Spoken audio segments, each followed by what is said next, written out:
વાત કરીએ સુરતની તો સુરત શહેરમાં ખાડીપુર જેવી સ્થિતિ હજી પણ યથાવત છે। સુરતના અનેક વિસ્તારોમાં પાણી ભરાયું છે।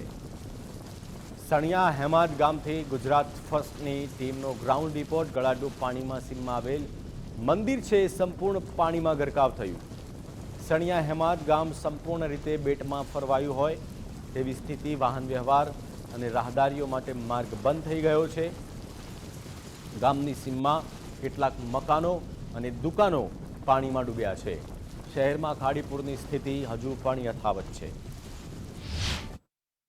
ગઈકાલથી સુરત શહેરમાં અવિરત વરસાદ ચાલતો હોય Surat fire and emergency services વિભાગના વડાશ્રી તરફથી ગઈકાલે સવારે 9 વાગ્યાથી સુરત શહેરના જે જગ્યા પર પાણી ભરાય છે તેવા દરેક વિસ્તારમાં ફાયરની ટીમ અને બોટ સાથે બોટ રેસ્ક્યુ ટીમ તૈનાત કરવામાં આવી છે। અને આવા તમામ સ્થળો પર જે જગ્યા પર કોઈને સ્થળાંતર કરવાની જરૂર હોય, કોઈનું રેસ્ક્યુ કરવાની જરૂર હોય તો ફાયરની ટીમ બોટ દ્વારા દરેકનું રેસ્ક્યુ કરે છે અને સ્થળાંતર કરાવે છે। 2000 ને પાણી તો પહેલાં પણ આવતું હતું, પણ વરસાદી પાણીને લઈને પાણી ઉતરી જતા હતા। પણ અત્યારે હાલ એવું છે કે પાણી હવે સ્ટોરેજ રહી છે અને લગભગ 24-48 કલાક જેવું પાણી રહે છે।